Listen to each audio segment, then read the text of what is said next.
이번 영상에선 킹덤 시즌2가 남긴 여러가지 떡밥들을 정리합니다. 킹덤 시즌 1, 2에 대한 중요한 스포일러가 포함되어 있습니다. 킹덤 시즌2의 6화, 세자는 왕위 계승을 포기하고 호위무사 무영의 아들이 왕위를 이어받습니다. 원자는 적통을 이은 대군이고 전 아바마마를 참한 대역죄인 서자입니다. 그렇게 7년이 지나서 진상을 아는 모든 사람들은 과거를 숨기고 쉬쉬하고 있는데요. 7살이 된 왕은 과거의 사건들에 대해서 궁금증을 갖고 왕도 절대로 볼 수 없다는 실록에까지 관심을 갖기 시작합니다. 아무도 얘기해주지 않습니다. 7년 전 역병으로 아버님도 어머님도 하나뿐인 형님도 승하하시고 두 분을 지키던 궁인들도 모두 죽었습니다. 그런데 그 누구도 그분들 얘기를 해주시지 않으시니 전 누구에게 물어야 합니까? 이 어린 왕의 뿌리는 지금 엄청 복잡해졌죠. 일단 겉으로는 개비조 씨의 아들이긴 한데 실제 핏줄은 무영의 아들이고 왕손의 핏줄도 아니고 사람들은 세자가 살아있다는 사실도 모르고 있죠. 그리고 이 어린 왕은 과거 조선에 좀비 사태가 일어났다는 사실도 모르고 갓난아기 때 좀비한테 물렸다는 것도 모르고 있습니다. 지금은 어린 왕일 뿐이지만 시간이 지나서 이 어린 왕이 진실을 듣게 된다면은 요놈이 어떻게 변할지는 아무도 모르는 거죠. 원자를 살려놓으시면 이 나라는 큰 혼란에 빠지게 될 겁니다. 왕위를 잃을 자는 한 명이어야 합니다. 어서 원자를 죽이십시오. 만약 원자가 선대왕의 피를 이은 것이 아니라면 이 아이는 사실 무영의 아들이다. 이 아이는 적통이 아니다. 세자가 살아있다. 이런 소문이 궐안에 조금이라도 돌기 시작하면은 또다시 조씨 세력하고 세자 세력 간의 권력 전쟁이 일어나겠죠. 킹덤 시즌2가 남긴 두 번째 떡밥, 어린 왕의 좀비화입니다. 어린 왕은 아기였을 때 좀비한테 물렸습니다. 괴물에게 물린 것이냐? 물린 것은 맞지만 이 아이는 괴물이 아닙니다. 정말입니다. 괴물에게 물린 손과 팔을 물에 넣었더니 벌레가 빠져나왔습니다. 그런데 분명히 서비가 아이를 물에 담가서 벌레를 빼냈다고 했는데 어찌된 일인지 마지막 부분에선 벌레가 왕의 피부 속을 기어다니고 있습니다. 우리가 기존에 알던 설정하고는 완전히 다르기 때문에 앞으로 어떻게 흘러갈지는 감도 안 잡힙니다. 아니 근데 아무리 그래도 그렇지 목욕 한 번 하면은 벌레가 빠져나온다고 분명히 그랬는데 목욕 한 번도 안 한 건가? 생사초에 관련된 비밀 중에 대부분은 풀렸습니다.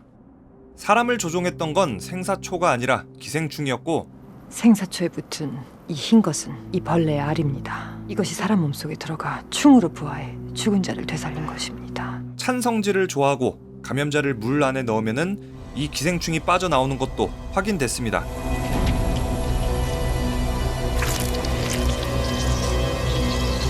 그런데 풀리지 않은 사실들이 몇 가지 있습니다. 우선 폭주의 원인. 이 기생충은 찬성질을 좋아한다고 했는데 영신이 인육 요리를 하기 위해서 열을 가하자 폭주에서 전염병이 시작됐죠. 생사초에는 더 큰 비밀이 숨겨져 있습니다. 게다가 치료된 줄 알았던 어린 왕의 몸에는 이 벌레가 여전히 7년 동안 기생하고 있었고 조학주와 이승희 의원은 어디서 생사초에 대한 최초의 지식을 얻었는지도 알 수가 없는 상황이죠. 북녘에 사는 누군가는 이 생사초로 사람을 되살릴 수 있다면서 생사초를 판매하고 유통하고 있습니다.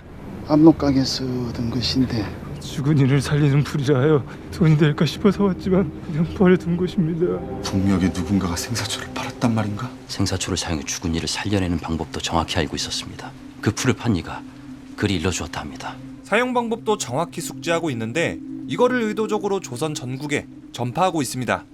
자, 이 때문에 조선 전국의 모든 곳에서 이 생사초가 발견되기 시작합니다. 상주 땅 외에 다른 곳에서도 생사초가 자라고 있었습니다. 전국 모든 곳에서 생사초가 발견됐습니다. 이 새로운 흑막은 누구고 왜 이런 일을 하고 어떻게 생사초의 사용법을 정확히 알고 있는 걸까요? 거기다가 새로운 흑막의 거처가 북녘이라면은 조선 팔도뿐만이 아니라 더 먼 중국 그리고 세계적인 전염병으로 번질 수도 있겠죠. 자, 이렇게 킹덤 시즌 3에서는 이야기의 스케일이 더욱더 커질 수도 있을 것 같습니다.